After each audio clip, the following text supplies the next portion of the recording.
दोस्तों, पिछले काफी दिनों से बागेश्वर धाम वाले बाबा मीडिया में छाए हैं। हमने भी बहुत सारे वीडियो बनाए। हमारे कई सब्सक्राइबर्स ने भी कहा कि आप बाबा के पीछे क्यों पड़ गए हैं। बाबा की बातों में कुछ तो दम है, जो सब कुछ जान लेते हैं। अगर किसी की आस्था को हमारी वजह से चोट पहुंची तो क्षमा चाहते हैं। हमारा मकसद किसी की आस्था को चोट पहुंचाना नहीं, बल्कि अंधविश्वास के खिलाफ आवाज उठाना था।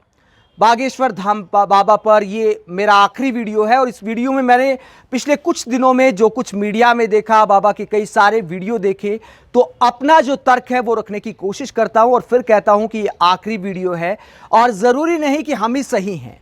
बस अपना पक्ष आपके सामने रखने की कोशिश कर रहे, अपने जो कुछ लॉजिक है वो आपके सामने रखने की कोशिश करता हूं इस वीडियो में। पहली बात, जो बाबा के समर्थकों का तर्क है कि बाबा तो सब कुछ जान लेते हैं, पर्चे पर सब लिख देते हैं, उसके बाद भक्तों को बुलाया जाता है। दोस्तों, वाकई इस तर्क में दम है और इसका जवाब अब तक की तमाम मीडिया कवरेज में नहीं मिल पाया है। कई सारे न्यूज़ चैनलों ने जो माइंड रीडर है उनको बुलाया, जादूगर को बुलाया, लेकिन वो चेहरा पढ़कर बताते हैं, जबकि बाबा पहले से ही पर्चे पर लिखते हैं, उसके बाद पब्लिक को बुलाते हैं। वो पहले से किसी का चेहरा नहीं देखते, इसीलिए ये ट्रिक तो नहीं है। अब क्या ट्रिक है, इसका जवाब तो बाबा दे सकते हैं। इस सवाल का जवाब हमारे पास भी नहीं है। लेकिन हमने जो अंधविश्वास वाली बात उठाई, उसके पीछे क्या लॉजिक है वो मैं आपके सामने रखता हूं। पहली बात तो एबीपी न्यूज़ के रिपोर्टर को जो बुलाया, उनकी सारी जानकारी जो बाबा ने बताई वो फेसबुक पर मौजूद थी। दूसरी बात की, एक और महिला पत्रकार को बाबा ने बोला कि आप किसी को भी भीड़ से उठाकर ला सकते हो, तो उन्होंने एक महिला को बाबा के पास पहुंचाया, उनके साथ एक बच्चा भी था। तो बाबा ने आशीर्वाद के रूप में कहा कि मैं इस बच्चे को 40% ईश्वर से ठीक करने की कामना करूंगा, प्रार्थना करूंगा। तो 40% ठीक करने की कामना क्यों करेंगे, 100% क्यों नहीं? अगर भगवान ने कहा बाबा को, भगवान ने बाबा से कराया कि आज इनकी अर्जी लगनी है, तो भगवान का पूरा आशीर्वाद होना चाहिए उनके पास। अगर भगवान कोई चमत्कार करते हैं तो वाकई उनको 100% असर होना चाहिए।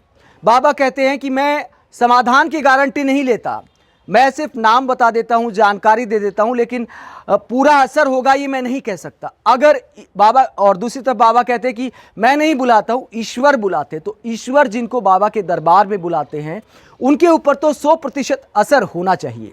तो ये कुछ बातें मेरे मन में सवाल खड़े करती है। मैं ये नहीं कहता कि ये बाबा के पास कोई शक्ति वाकई नहीं, इस बात की गारंटी मैं नहीं ले सकता, क्योंकि इस सवाल में तो वाकई दम है कि सेटिंग करना भी आसान नहीं कि हर रोज़ आप बहुत सारे भक्तों की अर्जी लगाते हैं, पेशी लगती है, उनके जीवन के बारे में बताते हैं। तो इतने बड़े पैमाने पर अगर आप सेटिंग करते हैं तो कभी ना कभी पोल खुल जाती है। एक पुलिस वाले को भी बुलाया बाबा ने, तो बहुत तरह के लोग आते हैं जो फेसबुक पर भी नहीं है, जो बाबा के समर्थक ये लॉजिक देते हैं कि बहुत सारे लोग तो फेसबुक पर भी नहीं है। तो वाकई इस बात में दम है, इसमें मैं बिल्कुल इस बात को गलत नहीं मानता कि उनके इस लॉजिक में दम है। लेकिन जो सवाल मेरे मन में खड़े हुए वो फिर एक सवाल था कि 40% क्यों ठीक करना, जब भगवान की कृपा है तो 100% ठीक होना चाहिए।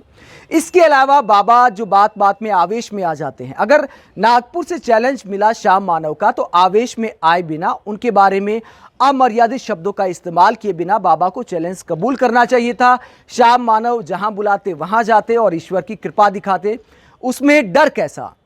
अगर किसी को दैवीय शक्ति है, अगर किसी को आभासीय शक्ति है, अगर कोई सच्चा संत महात्मा है, तो उसको इतना आवेश में नहीं आना चाहिए। उनमें संयम होता है, शालीनता होती है। तो बाबा बात बात पर जो आवेश खो देते हैं कि तुम्हारा बाप मर गया था, गीला कर दूंगा, नंगा कर दूंगा, इस तरह के शब्दों का जब इस्तेमाल होता है तो सवाल खड़ा होता है कि जिस क्षण में बाबा के पास दैवीय शक्ति है, उसी क्षण में उसी गद्दी पर बैठकर बाबा अपशब्दों का इस्तेमाल कैसे कर सकते हैं?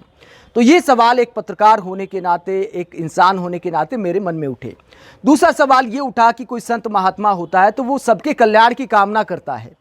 बाबा चादर और फादर जैसे बयान देते हैं, शाहरुख खान, आमिर खान को टारगेट करते हैं, बुलडोजर की कार्रवाई का वेलकम करते हैं। अरे किसी के घर पर बुलडोजर चला है, संत महात्मा सर्व कल्याण की बात करते, किसी के घर बुलडोजर चलाने का जश्न नहीं मनाते।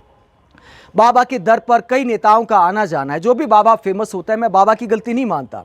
कांग्रेस, बीजेपी, तमाम तरह के नेता बाबा के दर पर जाते हैं, लेकिन बाबा किसी एक पार्टी से जुड़ी भाषा ही हमेशा बोलते दिखाई देते हैं। और अगर बाबा पर किसी ने चैलेंज किया, बाबा को किसी ने चैलेंज किया, तो बाबा ने उसे धर्म से क्यों जोड़ दिया कि सनातन धर्म पर हमला है।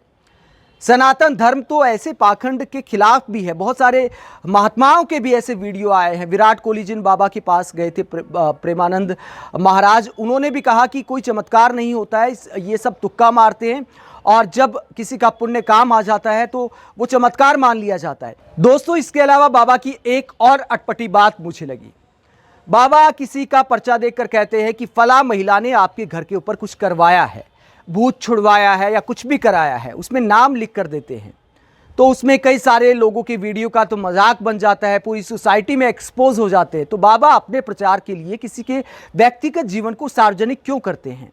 और क्या वाकई कोई भूत छुड़वा सकता है? मेरे जैसा व्यक्ति तो इस बात को नहीं मानता। किसी आदमी के पास इतना ज़्यादा पैसा है कि यार बाबा के पास जाते हैं, दूसरे का नाश करवाते, अपनी चिंता नहीं है, दूसरों के ऊपर भूत छुड़वाना, मैं तो इस बात को नहीं मानता। और ख़ासकर मध्य वर्गीय परिवार या गरीब लोग इन सब चक्कर में फंसे रहते हैं कि हमारे ऊपर तो किसी ने कुछ करवा दिया। तो क्या कोई भी लॉजिकल आदमी इस बात को मान सकता है?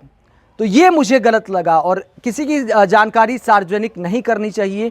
अगर आपके पास दैवीय शक्ति है, ईश्वर की कृपा है, तो हर किसी के सम्मान का लिहाज करना चाहिए। तो ये कुछ बातें मुझे बाबा के वीडियो में, बाबा के मीडिया इंटरव्यू में मुझे गलत लगी, और इसी को लेकर हमने वीडियो बनाए। और इसीलिए हमें लगा कि बहुत सारा अंधविश्वास है इस मामले में, इतना सरल नहीं है जितना सामने से दिखाई देता है।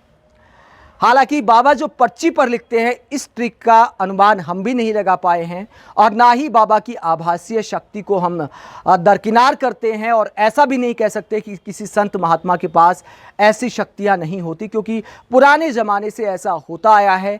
ज्योतिष भी एक विज्ञान है। जो माइंड रीडर आपका चेहरा पढ़ते हैं वो भी विज्ञान है। अगर वही माइंड रीडर कल को भगवा चोला पहनकर बैठ जाए, या फिर कोई मौलवी बन जाए, कोई पादरी बन जाए, तो उसको भी पब्लिक चमत्कारी मान लेगी। इतना ज़रूर निश्चित दिखाई देता है इस पूरे मुद्दे को देखकर, जिसका अब राजनीतिकरण किया जा रहा है और सवाल पूछने वालों को धर्म के खिलाफ बताया जा रहा है। बागेश्वर धाम पर ये हमारा आखिरी वीडियो था। इस डिबेट का कोई अंत नहीं है।